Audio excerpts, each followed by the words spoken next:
Sobrang lapit. Okay, the handling of the weapons by our personnel is not a normal occurrence during RORES. But in this particular incident, because the Chinese Coast Guard, Chinese ribs, came very close to the BRP Sierra Madre. Of course, this was a cause of alarm. So our soldiers, as a precautionary measure, held on to their firearms. It's part of the rules of engagement that whenever you see imminent threats coming to your way, syempre maghanda ka naman. Hindi pwedeng hindi ka handa in case something happens. Tigil ba natin yung airdrop, sir? Hindi. It's still one of our options. Airdrop is still one of our resupply options. Sir, kailan decide if airdrop, RORE? It's really up to the commander on the ground, the Westcom. Isang consideration niya is the weather. So sometimes, because if you have bad weather, you cannot do airdrops. Sir, is it cheaper to also carry out airdrops? Yes, it's easier, it's cheaper, and it's faster. That's for aircraft, sir, yung one, sir. Yeah. Apat na. Apat na aircraft? Apat na sorties. Apat na sorties, pero not necessarily apat na aircraft. Maring dineliver, balik, deliver, So it depends. Galing aeroplano?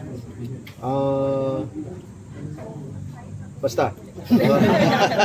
Sir, nag-usap na kayo ng bagong Westcom sa susunod na RORE? Meron na. I was briefed about the plans for the next RORE, but of course I cannot divulge that. Definitely we will continue doing our RORE missions because it is our obligation to take care of our personnel on board the BRP Sierra Madre. So how do we see this kind of threat posed by China? Because now they are getting closer and closer and they're posting a threat, right? How do we prepare for that? These are actually provocations already on the part of China.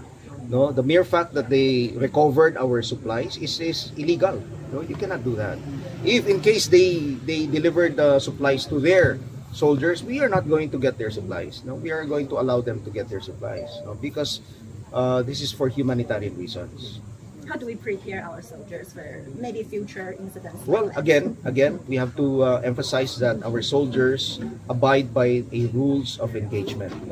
So there are certain rules that they follow, so that we will not escalate unnecessarily any incidents, and we are going to prevent war. The objective really is to prevent war.